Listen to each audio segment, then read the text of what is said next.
मैं बस इतना कह सकता हूँ, मैं बहुत एम्बेरेस्ड हूँ कि ये सब कि कराची पकड़ लिया, कराची पोर्ट हमारे हाथ आ गया, इस्लामाबाद चले गए, जनरल मुनीर को हमने हटा दिया।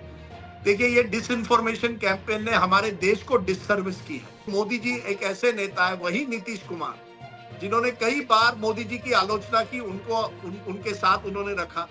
कई ऐसे ने, चंद्रबाबू नायडू लीजिए, चंद्रबाबू नायडू ने 2019 में मोदी जी के खिलाफ क्या क्या नहीं कहा, लेकिन आज वो उनके साथ है। मोदी जी राजनीति में एक तरह से आप कहिए डॉक्टरेट लेकर आए हैं, खास करके कि किस तरह की राजनीति करनी है। मोदी जी राजनीति में एक तरह से आप कहिए डॉक्टरेट लेकर आए हैं, खास करके कि किस तरह की राजनीति करनी है। हमारे जो राज्यसभा के सभापति है, वाइस प्रेसिडेंट है जगदीप धनखड़ साहब, वो लगातार सुप्रीमेसी को लेकर चर्चा कर रहे हैं। बल्कि उन्होंने साफ तौर पे कहा कि संसद की सुप्रीमेसी के अलावा कुछ नहीं है। सुप्रीम कोर्ट ने कहा कि सुप्रीमेसी ऑफ कॉन्स्टिट्यूशन, जो हमारा कॉन्स्टिट्यूशन भी कहता है। क्या ये डिबेट को आप किस तरह से देखते हैं, जुडिशरी वर्सेस लेजिस्लेटिव? जिस तरह से राहुल गांधी को डिफाइन किया है, उनकी कमजोरियों को भी मैं समझता हूँ। एक आप कह रहे हैं वो बहुत ईमानदार, मैं उनकी ईमानदारी पर शक नहीं कर रहा, आप उन्हें संत बना रहे हैं। लेकिन मेरा सवाल यह है कि वो संत जो है, क्या वो मोदी के खिलाफ एक सीरियस चैलेंजर हैं, बन पाएंगे 2029 के लिए? या आज, और केवल कांग्रेस की बात नहीं, इंडिया ब्लॉक में जो टूट फूट हुई, जिस तरह से नीतीश कुमार वापस गए, क्या ये पॉलिटिकल समझ की बात है, या आप कहेंगे कि नहीं, साम दाम दंड भेद नहीं आता? जब ये कहें कि आज जेल का खतरा है, जेल जाने का खतरा है, ईडी का खतरा है, तो भाई साहब 1975 से 77 तक तो सारे विपक्ष के नेता जेल में थे। क्या वो डर गए थे? क्या उस समय अखबारों में विपक्ष के नेताओं की आवाज थी? आप जेल जाने से डरते हैं तो फिर पॉलिटिक्स में क्यों है? मुझे नहीं लगता जेल जाने से सभी नेता डरते हैं, लेकिन आपने 75-77 का उदाहरण दिया, तब जनता खड़ी हुई एंड में इंदिरा गांधी के खिलाफ, जनता का रोष था। एक सवाल जो अभी आपने रेफरेंस में भी बात कही, टीएन गवर्नर की बात की, तमिलनाडु के गवर्नर की बात हुई, और उसके बाद प्रेसिडेंशियल रेफरेंस भी आया। और हमारे जो राज्यसभा के सभापति है, वाइस प्रेसिडेंट है जगदीप धनखड़ साहब, वो लगातार सुप्रीमेसी को लेकर चर्चा कर रहे हैं। बल्कि उन्होंने साफ तौर पे कहा कि संसद की सुप्रीमेसी के अलावा कुछ नहीं है। सुप्रीम कोर्ट ने कहा कि सुप्रीमेसी ऑफ कॉन्स्टिट्यूशन, जो हमारा कॉन्स्टिट्यूशन भी कहता है। क्या ये डिबेट को आप किस तरह से देखते हैं, जुडिशरी वर्सेस लेजिस्लेटिव को? ये बहुत बहुत बहुत घातक है, खतरनाक है हमारे लोकतंत्र के लिए, क्योंकि कहीं ना कहीं इसमें दबाव नजर आता है। जब आज कोई बड़े बड़े जो हमारे कॉन्स्टिट्यूशनल फिगर हो, उपराष्ट्रपति हो, या कोई भी कहे कि बेसिक स्ट्रक्चर जो है उसे हमें रिव्यू करना चाहिए, कि हमें कि जो पार्लियामेंट है वो सुप्रीम है, कोर्ट कौन होता है हमसे कुछ कहने के लिए, उसका अच्छा जवाब जस्टिस बी.आर. गवई ने दिया, जो अब सुप्रीम कोर्ट के न्यायाधीश, चीफ न्यायाधीश बन गए हैं। उन्होंने कहा इस देश में ना पार्लियामेंट सुप्रीम है, ना जुडिशरी, इस देश का संविधान सुप्रीम है। संविधान के दायरे में चलिए। अगर आप कोई गैर संवैधानिक चीज करें, पार्लियामेंट करे या कोई भी करे, आप फिर प्रधानमंत्री हो, राष्ट्रपति हो, सांसद हो या आम जनता हो, अगर आप गैर संवैधानिक चीज करें तो आपको न्याय के सामने, कोर्ट के सामने जाना पड़ेगा। ये कहना कि नहीं पार्लियामेंट सर्वोप्रिय है और कुछ भी कर सकता है, या और बेसिक स्ट्रक्चर जैसा कोई डॉक्ट्रिन नहीं है, यानी केशवानंद भारती में जो लिखा था वो गलत है। ये तो सुप्रीम कोर्ट ने केशवानंद भारती केस में साफ किया है ना, कि बेसिक स्ट्रक्चर को आप नहीं बदल सकते।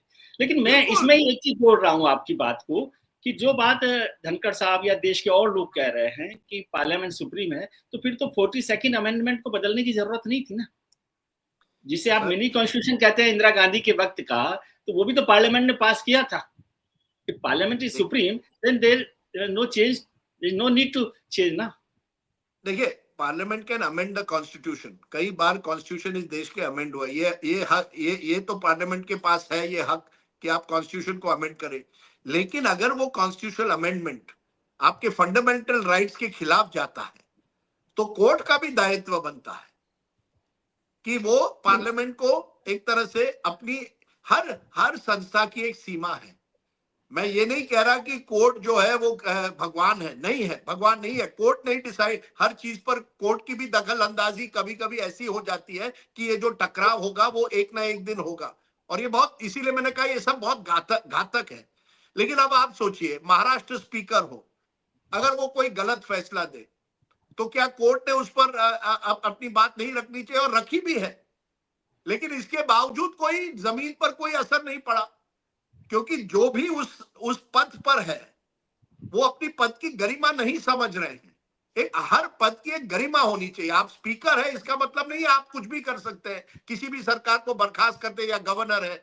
मुझे लगता है कि हमें, और ये भी कहना नहीं नहीं तब वो इंदिरा गांधी के समय में क्या हुआ, देखिए किस तरह से पूरी तरह से कॉन्स्टिट्यूशन की धज्जियां उड़ाई गई, फखरुद्दीन अली अहमद ने क्या किया।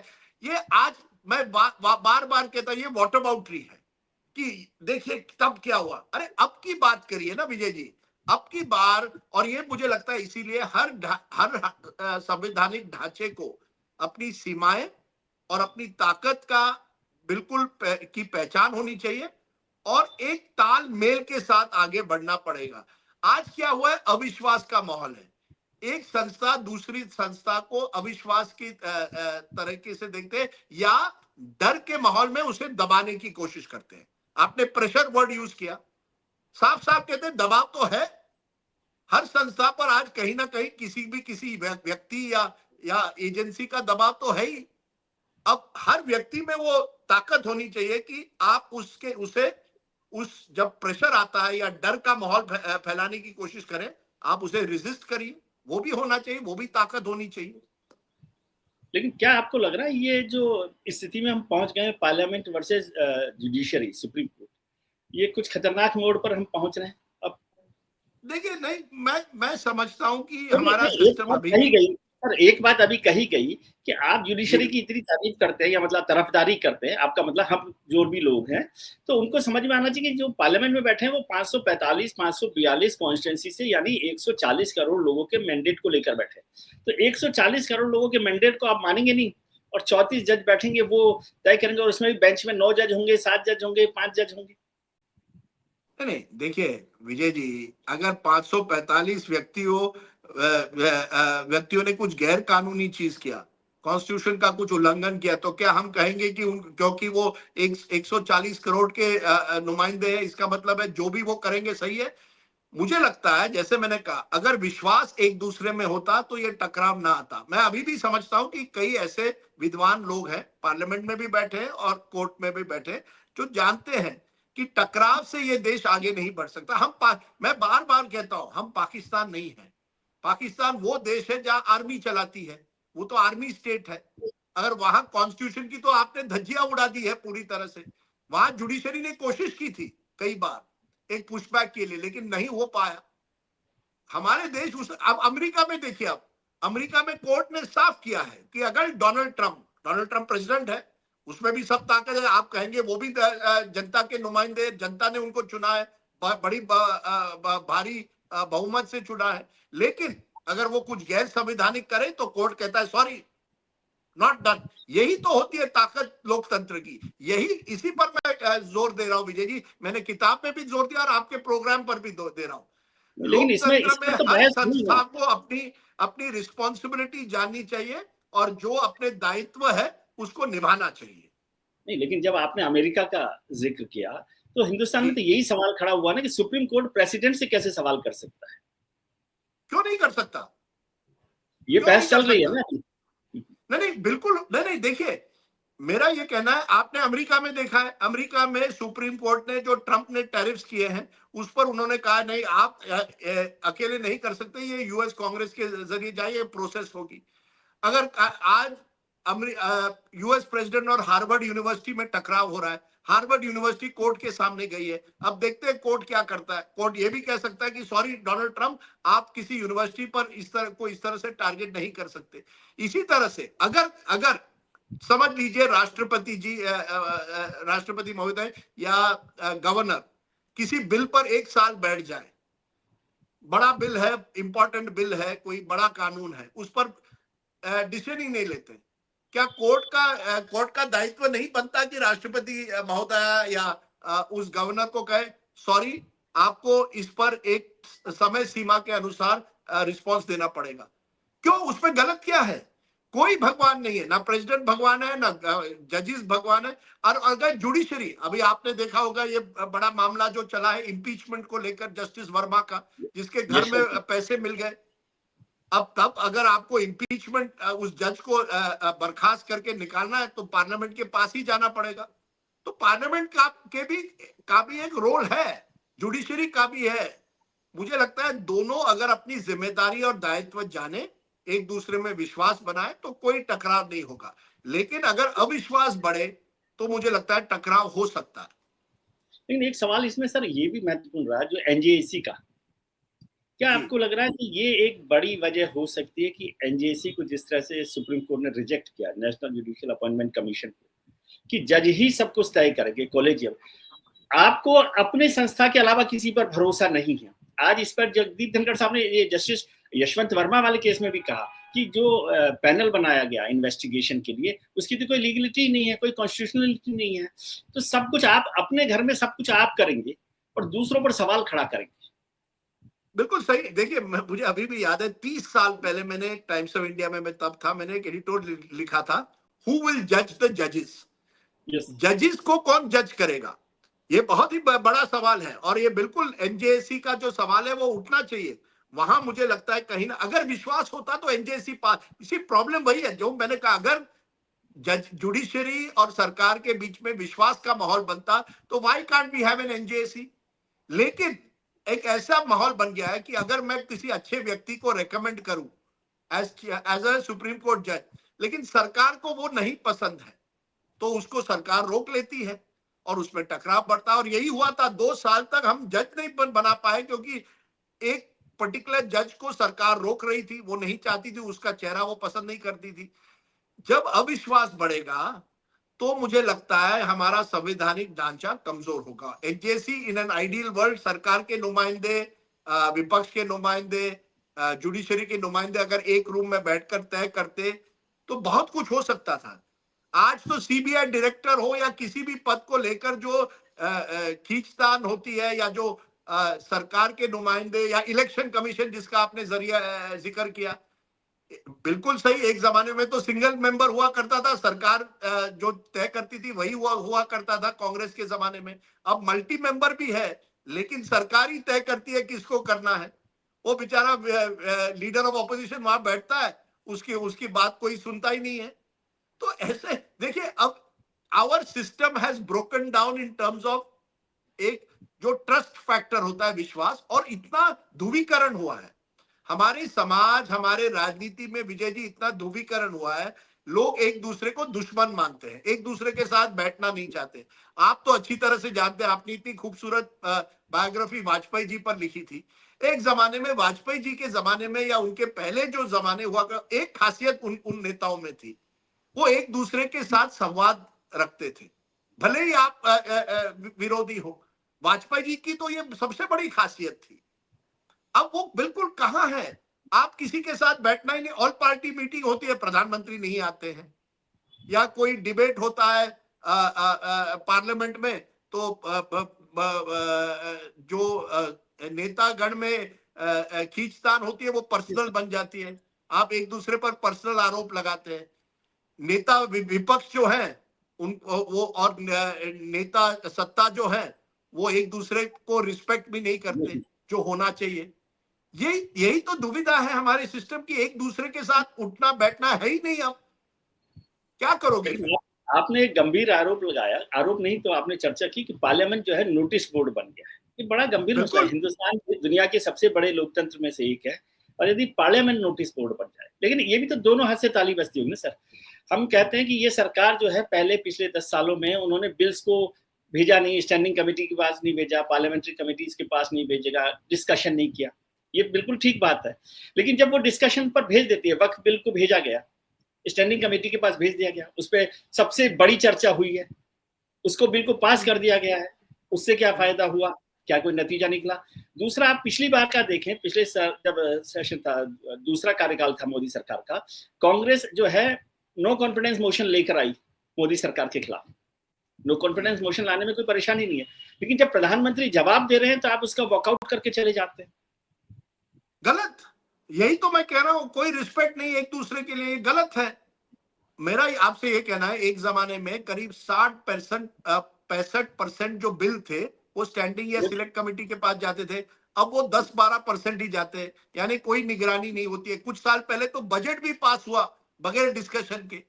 अब विपक्ष जो है वो पार्लियामेंट में आता है अपनी आवाज ऊंचा करने के लिए, क्योंकि वो कहता है बाहर, पार्लियामेंट के बाहर हमारी आवाज दब गई है, तो कम से कम हम पार्लियामेंट में शोरगुल करके हमारी आवाज लोगों के सामने रखें।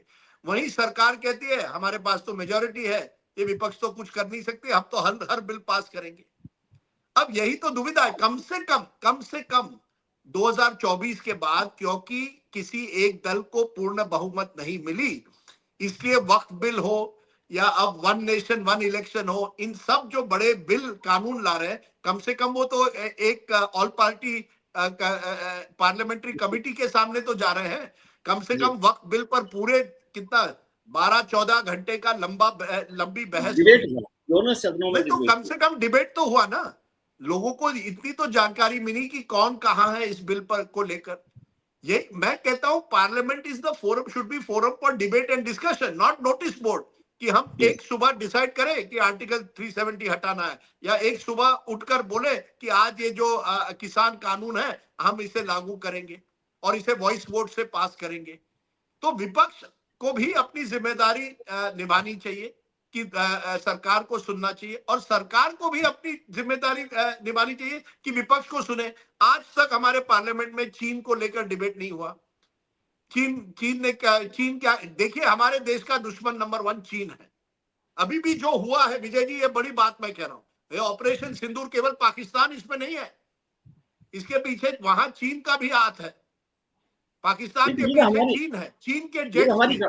ये तो हमारी डॉक्ट्रिन ही है ना सर, नहीं पर हमने की डॉक्ट्रिन अभी तक 2020 गालवान के बाद पार्लियामेंट में चीन पर पूरी तरह से चर्चा क्यों नहीं की? क्या क्या वजह है? क्यों नहीं होनी चाहिए इस तरह की चर्चा?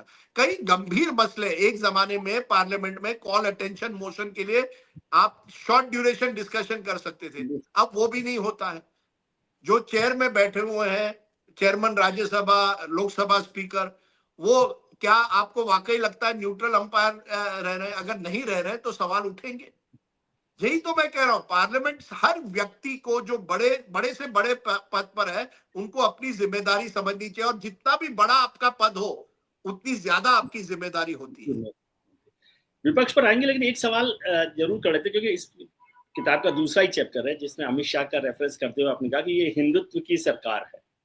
अभी आपने कहा कि विचारधारा आजकल महत्वपूर्ण है, लेकिन यहाँ तो पार्टी पूरी की पूरी सरकारी विचारधारा पर चलते कि ये हिंदुत्व की सरकार है, और एक पॉलिटिकल पैराडाइम चेंज हो गया कि जैसे आपने सेक्युलरिज्म कहा, उसे बीजेपी कहती थी कि आप मुस्लिम अपीजमेंट करते थे, अब ये हिंदुत्व की सरकार। बिल्कुल, देखिए जिस तरह से कांग्रेस एक जमाने में अपने आप को सेक्युलरिज्म, सोशलिज्म कॉन्स्टिट्यूशन में ले आई, इंदिरा गांधी ने ये शब्द लिए। अब एक जमाना आ सकता है कि अगर ये सरकार और 10-15 साल रही तो हिंदुत्व भी एक तरह से नॉर्मलाइज होगा और हमारे संवैधानिक ढांचे में आएगा। फिर बाबा साहब क्या कहेंगे वो बात अलग है, वो तो उनको केवल हमने एक मूर्ति की तरह रखा है, उनके आदर्श कोई तो निभाता नहीं है वाकई जो उनके सच्चे आदर्श बाबा साहब के थे। लेकिन हाँ, आपको ये मानना पड़ेगा ये हिंदुत्व की सरकार है। और अमित शाह जी साफ कहते हैं, देखिए अमित शाह उस तरह के व्यक्ति है कि जब वो गृह मंत्रालय में बैठते हैं वो गृह मंत्री है, लेकिन जैसे ही बाहर पढ़ते हैं मुझे लगता है कभी कभी वो बीजेपी कार्यकर्ता बन जाते हैं।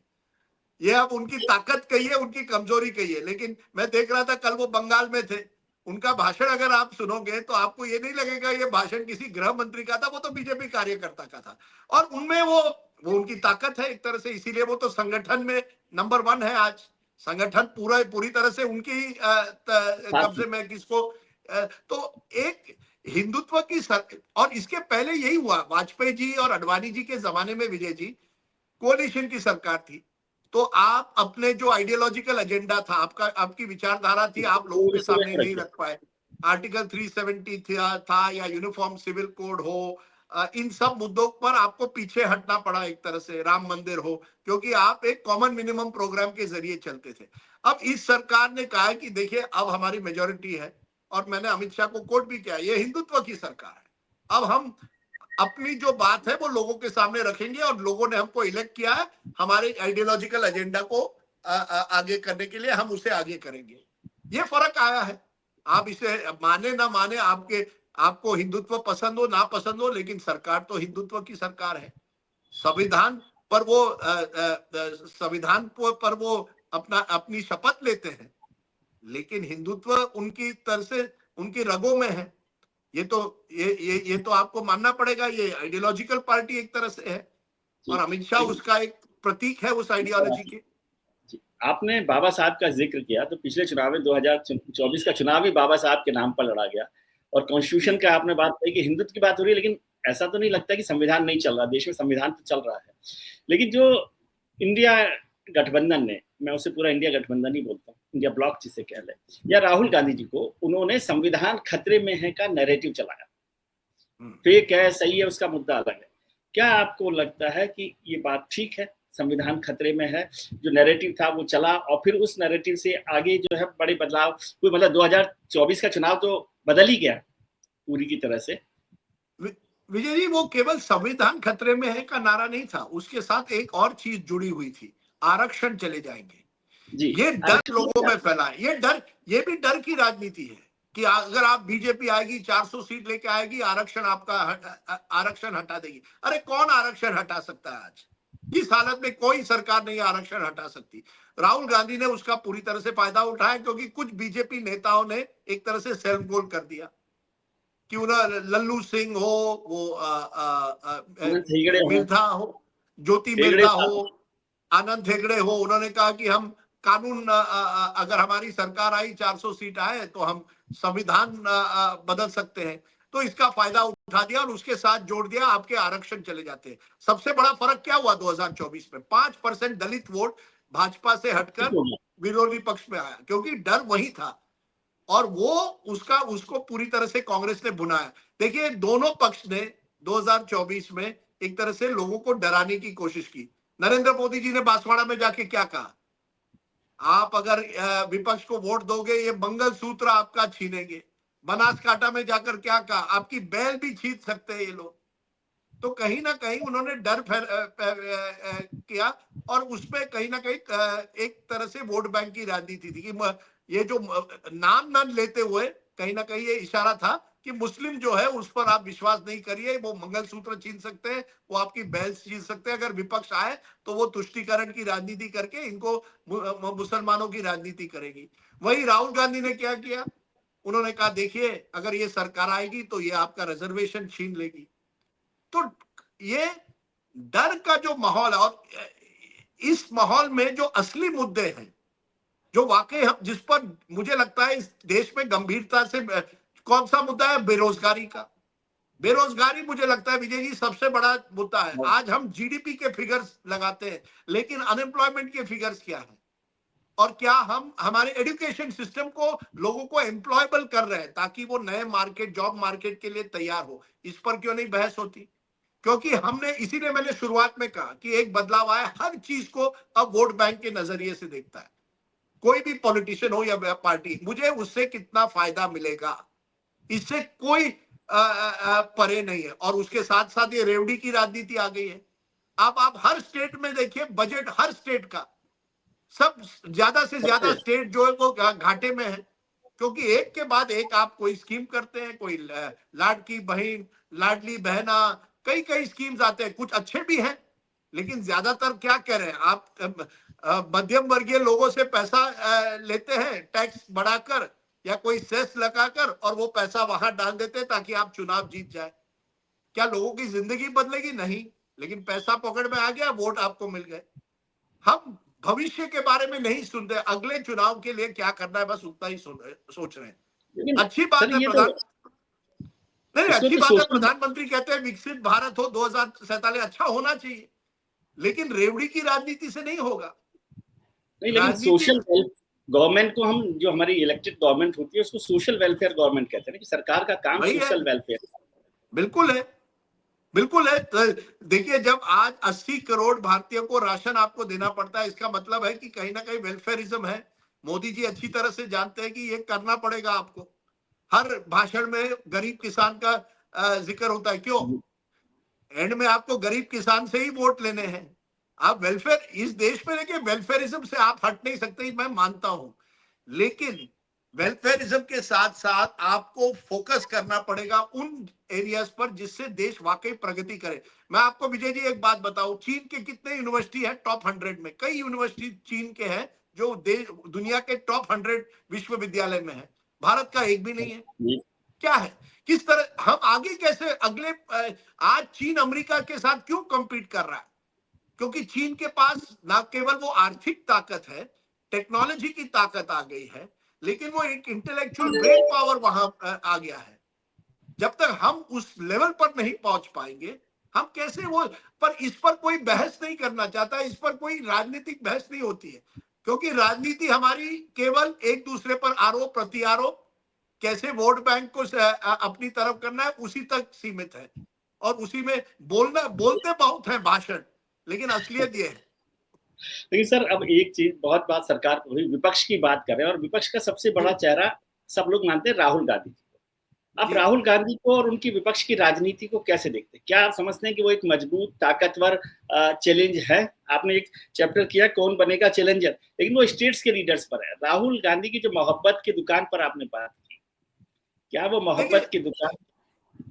देखिए राहुल गांधी, मुझे लगता है अभी भी उस तरह, देखिए वो फिफ्थ 5वीं पीढ़ी के एक तरह से नुमाइंदे हैं, मोतीलाल नेहरू से आई आज तक।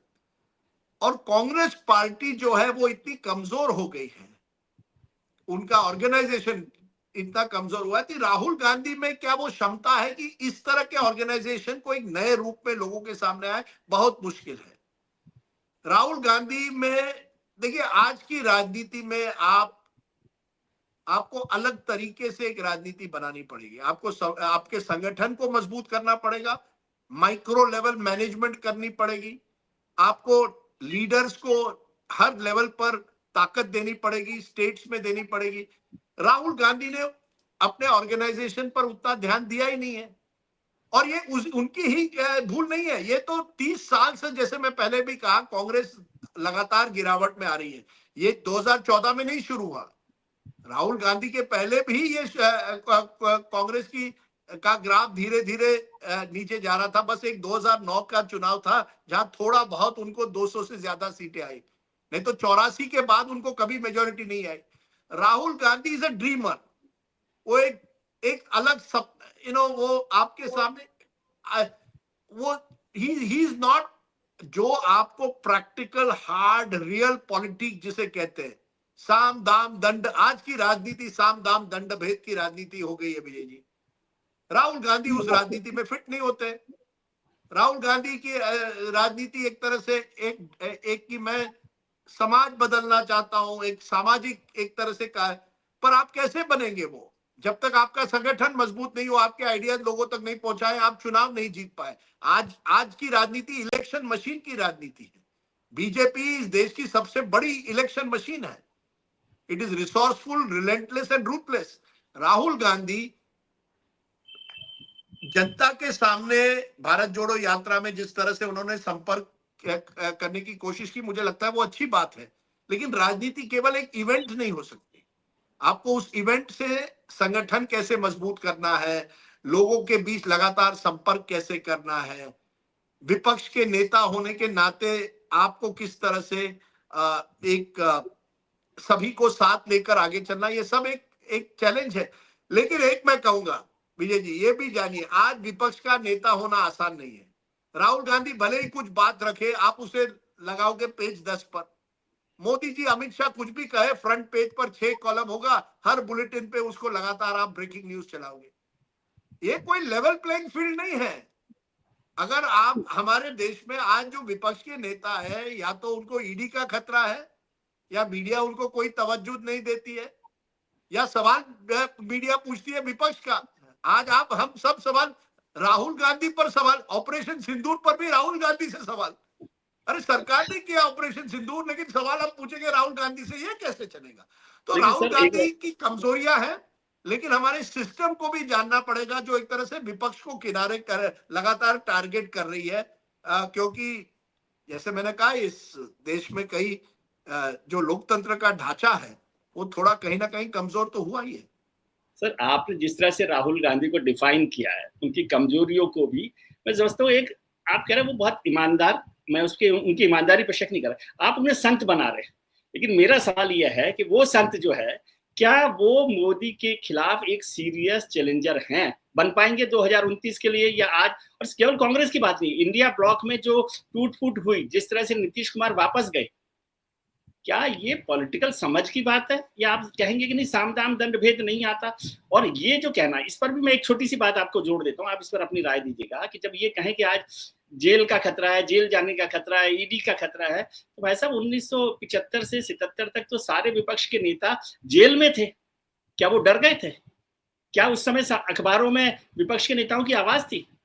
आप जेल जाने से डरते हैं तो फिर पॉलिटिक्स में क्यों हैं? नहीं, मुझे नहीं लगता जेल जाने से सभी नेता डरते हैं, लेकिन आपने इस 75-77 का उदाहरण दिया, तब जनता खड़ी हुई एंड में इंदिरा गांधी के खिलाफ, जनता का रोष था, जिसका फायदा एक तरह से उस समय की जनता पार्टी को हुआ। देखिए, विपक्ष की कई कमजोरियां हैं, विपक्ष की राजनीतिक समझ जरूर, मैं मोदी जी के कंपैरिजन में विपक्ष की राजनीतिक समझ बहुत ही कमजोर है। अब आप देखिए, मोदी जी एक ऐसे नेता है, वही नीतीश कुमार, जिन्होंने कई बार मोदी जी की आलोचना की, उनके साथ उन्होंने रखा। कई ऐसे ने, चंद्रबाबू नायडू लीजिए, चंद्रबाबू नायडू ने 2019 में मोदी जी के खिलाफ क्या क्या नहीं कहा, लेकिन आज वो उनके साथ है। मोदी जी राजनीति में एक तरह से आप कहिए डॉक्टरेट लेकर आए हैं, खास करके कि किस तरह की राजनीति करनी है।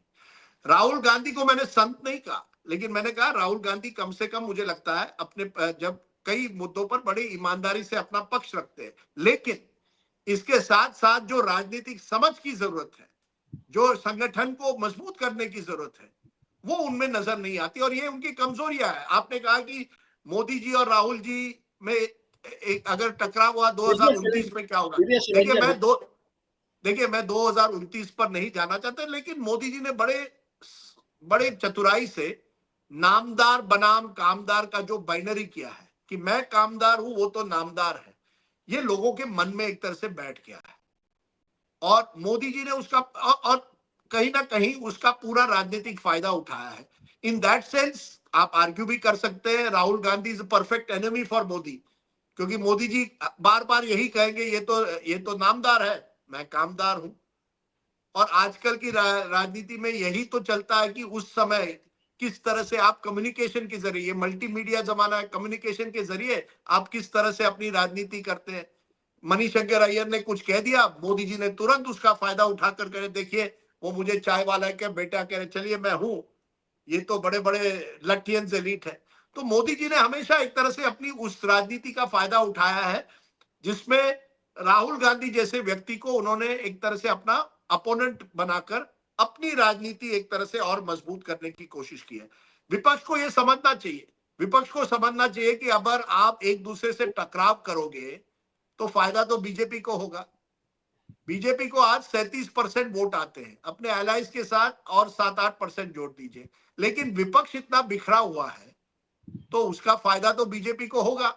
और विपक्ष को भी आपने, विपक्ष ने अभी तक एक कॉमन मिनिमम प्रोग्राम क्यों नहीं रखा देश के सामने, कि आप केवल एंटी मोदीज्म पर अपना चुनाव नहीं जीत सकते। आप 75-77 में एंटी इंदिरा गांधी पर आप जीत सके क्योंकि जनता आपके साथ थी, लेकिन केवल आज जब मोदी जी देश के लोकप्रिय नेता नंबर 1 है, केवल एंटी मोदीज्म पर आप चुनाव नहीं जीते। आप अपने विचार रखिए, अपनी बात रखिए, अगर आप अपनी बात, अपने विचार रख के कॉमन मिनिमम प्रोग्राम करके, कॉमन लीडरशिप प्लेटफॉर्म बना के अगर आप लोगों के सामने जाते तो उसका फायदा होता। आज आप कंफ्यूजन देखिए, इवन ऑपरेशन सिंदूर में कौन क्या कब बोल सकता है विपक्ष में, ये सरकार उसका पूरा फायदा उठाएगी।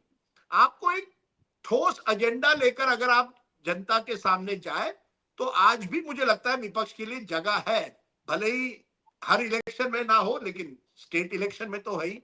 लेकिन आपको ये बड़ा एक एक एक लॉन्ग टर्म विजन के साथ जाना पड़ेगा। आज लोगों को लगता है हाँ ठीक है, मोदी जी ने बड़े वादे किए थे, सब उन्होंने निभाए नहीं, लेकिन मुझे बताइए दूसरी तरफ कौन है। कई लोग जो है आज निराश भी है, जो उत्साह 2014 में नजर आया वो आज 2024 में 25 में नजर नहीं आता, लेकिन फिर भी वही वोटर कहेगा आप बताइए दूसरी तरफ कौन है वो पैन इंडियन लीडर जिस पर हम विश्वास कर सके। तो ये मुझे लगता है मोदी जी की ताकत है कि कोई ऐसा नेता या कोई विचारधारा या एजेंडा नहीं विपक्ष लोगों के सामने ले पाए जिससे लोगों में विश्वास हो कि हाँ, हमें एक नया नेतृत्व चाहिए या एक नई गवर्नमेंट चाहिए। जी, 2 सवाल हैं। एक आखिरी सवाल मिला इस सेक्शन का कि आपने मीडिया की, मल्टीमीडिया और हमारे मित्रों की चर्चा की, तो ये वक़्त है अपने झाँकने का, अंदर झाँकने का। अभी तो बहुत तेज़ी से हम लोग इस्लामाबाद पर कब्ज़ा करके, लाहौर पे कब्ज़ा करके, कराची में कब्ज़ा करके वापस दिल्ली में बैठे हैं, ठाकर ठिकाने जिसे बोलते हैं। और उसमें देखिए सरकार ने कभी नहीं कहा, मोदी सरकार ने नहीं कहा कि हमने कब्ज़ा कर लिया है। हमारे ही मित्रों ने कहा है, आपके मित्रों ने कहा है। सर, अब किसी ने तो कहा होगा, अब किसने कहा, किसी आईटी सेल ने कहा या सरकार ने कहा या हमने खुद कह दिया, ये मैं नहीं जानता। मैं बस इतना कह सकता हूं, मैं बहुत एम्बेरेस्ड हूं कि ये सब कि कराची पकड़ लिया है, कराची पोर्ट हमारे हाथ आ गया, इस्लामाबाद चले गए, जनरल मुनीर को हमने हटा दिया। देखिए, ये डिसइंफॉर्मेशन कैंपेन ने हमारे देश को डिससर्विस की है। हमारे सैनिकों ने बहुत मेहनत करके बहुत कुछ किया, हमारे मिसाइल्स ने बहुत, जिस तरह से ब्रह्मोस के जरिए हमने पाकिस्तान के एयरबेस को टारगेट किया, ये काबिलियत तारीफ है। लेकिन लेकिन जब आप एक ऐसा माहौल बनाते तो हम तो इस्लामाबाद पहुंच गए हैं और फिर अचानक सीज फायर की अनाउंसमेंट होती है, वो भी डोनाल्ड ट्रंप के जरिए। तो मीडिया फिर करेगी क्या? कल तक तो आप कह रहे थे हमने इस्लामाबाद पर कब्जा कर दिया, हमने कराची पोर्ट ध्वस्त कर दिया और फिर सीज फायर। तो मुझे लगता है हमें भी जरूर, जैसे कहा आपने कहा, आत्मचिंतन करना है, अंदर झांकना है। और इसके साथ साथ ये जो डिसइंफॉर्मेशन, मिस इन्फॉर्मेशन हो रहा है कि हर चीज व्हाट्सएप पर जो आए वो न्यूज नहीं बन सकती, या इंस्टाग्राम या कहीं ना कहीं किसी ने सोशल मीडिया पर ट्रेंड कर दिया, आपने वो खबर चला दी। हमें भी बहुत मेहनत करके अपनी विश्वसनीयता जो है, एक बार फिर जो खोई हुई विश्वसनीयता है, उसे वापस लाना पड़ेगा। अब कल ही विजय जी, आपको याद होगा किसी एक प्रोग्राम में क्या क्या शब्द एक भाजपा के प्रमुख स्पोक्स पर्सन ने इस्तेमाल किए, और कोई ना कोई रोज करता है। आज भाजपा ने किए, कल किसी और पक्ष का करेगा। और आप इतने सालों तक मेरे साथ आपने टीवी देखी है, कभी हमने सोचा था कि इस तरह की भाषा का प्रयोग होगा?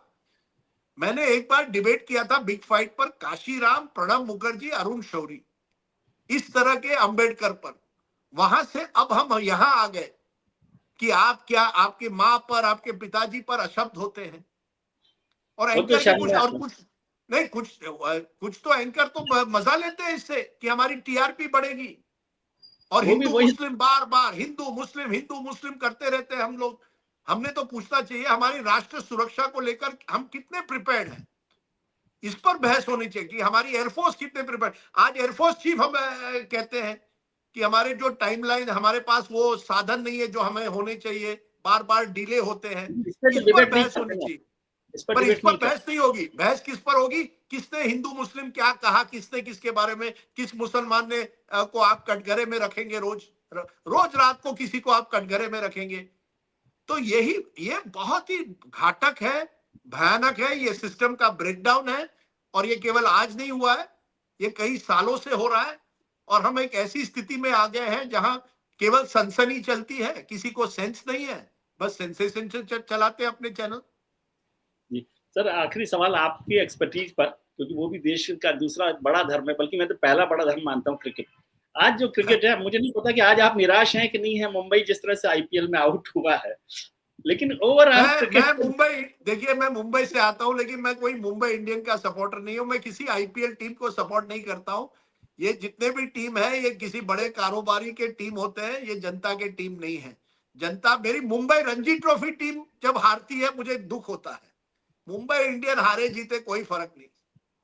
नहीं, लेकिन जो इंडियन क्रिकेट में हुआ भाई, जो ऑक्सफोर्ड का ब्लू अवार्ड वाला क्रिकेटर हो, ऑक्सफोर्ड यूनिवर्सिटी में ब्लू अवार्ड लेने वाला राजदीप सरदेसाई, जो फर्स्ट क्रिकेट खेलता हो, वो कैसे देख रहा है हिंदुस्तान की क्रिकेट? तो बहुत बदल गई ना, गावस्कर से अब हम यहाँ तक पहुंच गए। अब तो कोहली साहब भी अपने रिटायरमेंट के दौर पर जा रहे हैं, रोहित जी भी जा रहे हैं, तो शुभमन गिल तक आ गए हैं।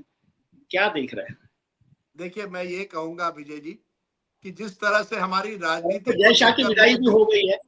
नहीं नहीं, मैं आपको बताऊं, जिस तरह से मैं बड़ी बात कहने जा रहा हूं, जिस तरह से मेरी राजनीति, हम राजनीति को ऑब्जर्व करते देखते हैं, और मुझे दुख होता है कि किस तरह से संस्थाओं को कैप्चर किया जा रहा है या कमजोर हो रहे हैं, या जो घिनौनापन राजनीति में आ गया, एक दूसरे पर आरोप प्रत्यारोप, दुश्मनी, वहीं मैं कहूंगा क्रिकेट में मैं बहुत खुश हूं। हम दुनिया की नंबर 1 टीम है, ये जानिए विजय जी, खास करके व्हाइट बॉल में हमारे कितने नए नए उभर कर क्रिकेटर आते हैं, वो किसी को भी हरा सकते हैं। एक कोई 14 साल या 15 साल का लड़का सेंचुरी बनाता है आईपीएल में, छोटे घर से आता है लेकिन बड़े बड़े काम करता है, ऐसे कई उदाहरण है। क्रिकेट को लेकर मैं बहुत खुश हूं, इसलिए मेरे क्रिकेट की बुक जो है वो democracy 11 great Indian cricket story. अब आपने क्रिकेट की बात ही की, मेरे चेहरे पर खुशी आ गई, क्योंकि कितने हमारे टैलेंट, और इसका एक वजह है विजय जी, राजनीति में मेरिट को हम लोग इतना जोर नहीं देते जितना देना चाहिए। अच्छे लोग राजनीति में नहीं आ रहे हैं, क्योंकि राजनीति जैसे हमने कहा या तो किसी सांप्रदायिकता पर या किसी जातिवाद पर या पैसे की ताकत पर चलती है। क्रिकेट में आप मोहम्मद शामी हो या उमेश यादव हो, लोग आपको ये नहीं कहेंगे ये एक मुस्लिम है या यादव है, लोग कहेंगे ये इंडिया के लिए खेल रहा है। ये क्रिकेट की ताकत है विजय जी, और ये मुझे लगता है इसी वजह से हम दुनिया की नंबर 1 टीम गए हैं। डेमोक्रेसी जो वाकई होनी चाहिए, जिसमें हर व्यक्ति को लगे कि मैं कुछ कर सकता हूं, वो क्रिकेट में नजर आता है। एक आशा है, एक सपना है जो आप साकार भी कर सकते हैं। धोनी ने दिखाया, एक जमाने में टिकट कलेक्टर, 10 साल बाद वर्ल्ड कप का ट्रॉफी का विनर। ये राजनीति में इतना नहीं हो रहा है जितना होना चाहिए। राजनीति में हमने दरवाजे खोलने चाहिए कि किसी भी पॉलिटिकल पार्टी में ये जो कब्जा जो है व्यक्तियों का, परिवार का, या किसी एक ही विचारधारा का, जिसमें अलग अलग लोग अपनी बात नहीं रख सकते, इससे हमारी राजनीति कमजोर हो रही है। हमारी क्रिकेट में खुलापन आ गया है। हालांकि ये मैं बताऊं, क्रिकेट एडमिनिस्ट्रेशन में अभी भी कुछ लोग हैं जो डिक्टेटर बन गए हैं, वो भी अपनी बात ही रखना चाहते हैं क्रिकेट एडमिनिस्ट्रेशन में। लेकिन क्रिकेट ग्राउंड पर, मेरे पिताजी हमेशा कहते थे, ग्राउंड पर जब आप जाते हो, अब अपने नाम पर जाओ। मेरे पिताजी इंडिया के लिए खेले थे, इसका मतलब नहीं मैं 100 रन कर पाऊंगा, जाकर आपको बनाने पड़ेंगे। ये क्रिकेट की ताकत है जो राजनीति में नजर नहीं आती। नहीं, लेकिन आपने फिर से वो विवाद शुरू कर दिया, ये मेरिट की बात करके, और फिर कास्ट रिजर्वेशन को लेकर बात करेंगे तो फिर नई विवाद शुरू हो जाएगा। नहीं, कुछ विवाद नहीं विजय जी, ये जानिए, क्रिकेट में या लाइफ में एक समय में आपको हर चीज में मेरिट पर जाना। मेरिट का मतलब नहीं है कि किसी एक ही समुदाय के पास मेरिट हो या किसी एक ही जाति के पास मेरिट हो। मैं कहता हूं हर व्यक्ति को इक्वल अपॉर्चुनिटी दीजिए, हर व्यक्ति को। और जब तक आप नहीं दे पाएंगे, आपको रिजर्वेशन करना पड़ेगा। आप कैसे, जब तक आप हर व्यक्ति को वही साधन या वही अपॉर्चुनिटी नहीं दोगे, तब तक आपको रिजर्वेशन करना पड़ेगा। लेकिन क्रिकेट में आपने इक्वल अपॉर्चुनिटी दी है। अब कोई भी लड़का किसी भी भाग से अगर उसके पास टैलेंट हो, वो देश के लिए खेल सकता है। तो क्रिकेट में रिजर्वेशन की जरूरत नहीं है, लेकिन आम जिंदगी में पड़ती है। क्योंकि आज अगर आपको आपको अच्छे कॉलेज में जाना है या अच्छे एजुकेशन चाहिए, तो बगैर रिजर्वेशन के मुश्किल पड़ता है किसी गरीब परिवार के लड़के को। अगर आप हर व्यक्ति को इक्वल अपॉर्चुनिटी संधि दोगे, वही संधि सब व्यक्ति को मिलेगी, तो ये देश बदलेगा। मेरे दोस्त विजय जी, अगर मैं एक देश का प्रधानमंत्री बनता तो बस यही मेरा 1 पॉइंट एजेंडा होता। अगले 10 साल मैं नहीं बनना चाहता। मैं विजय जी, मैं एक हफ्ते पहले 60 साल का हो गया। मैं उसी पर आ रहा था कि 60 साल के जब हुए आप, तो बहुत कलरफुल पैंट के साथ बड़े शानदार लग रहे थे, और आप अभी 60 साल के जवान लोगों में से। सुनील गावस्कर का 75 साल पे मैं डांस देख रहा था वहां पर मैदान में। सुनील गावस्कर अलग तरीके, सुनील गावस्कर का जो डिसिप्लिन है वो अलग लेवल का है। मैं गोवा से आता हूँ। गोवा के लोग ज्यादातर 60 साल के बाद थोड़ा रिटायरमेंट चाहते हैं, अमन चैन, हम सिएस्टा चाहते हैं, थोड़ा सो, दोपहर को 1 घंटा 1.5 घंटा अच्छी तरह से सो जाए। और मेरे जो विरोधी है, खास करके जो राइट विंग ट्रोल्स है, वो तो कह रहे हैं मुझे काम से हटाया जा रहा है, मैंने रिजाइन दे दिया है। जो भी हो, मैं उनकी शुभकामनाएं लेकर मैं जिंदगी का साथ निभाता चला गया। आप जानते हैं मेरा कॉलर ट्यून है, कौन जाने जिंदगी एक सफर है सुहाना, यहाँ कल क्या हो किसने जाना। बहुत शुभकामना। अब मैं आपको डिफाइन तो नहीं कर सकता, क्योंकि गुजराती आप हो, गुजरात में पैदा हो गए, तो गुजराती तो 24 घंटे काम करते हैं। महाराष्ट्र में आप पढ़े लिखे हैं, महाराष्ट्र से आपका वो रहा है, तो वो तो पार्टी टाइम और बड़े लोगों का शहर है, और गोवा में तो हमेशा डांस चलता है जिंदगी में, तो वो तीनों के साथ राजनीति चलते रहे। उसकी शुभकामना। Thank you Vijay ji. और आपने मेरा मैं इतना भी कहूंगा सब लोगों को कि ये किताब बहुत खूबसूरत है, न केवल मोदी हिंदी पर है, वाली हिंदी वाली किताब भी है मेरे पास। दोनों किताबें, लेकिन बहुत अच्छी लिखी हुई किताब है, इस पर जरूर पढ़ें। थैंक यू, बहुत वक्त आपने निकाला, उसके लिए बहुत शुक्रिया और बहुत थैंक यू शुभकामनाएं। विजय जी। और मैं आपके सभी दर्शकों को कहूंगा विजय त्रिवेदी का प्रोग्राम आप जरूर देखिए, क्योंकि जो उनकी नजर राजनीति पर है, बहुत कम लोगों पर उतनी समझ है जितने मेरे दोस्त विजय जी की है। नमस्कार। Thank you.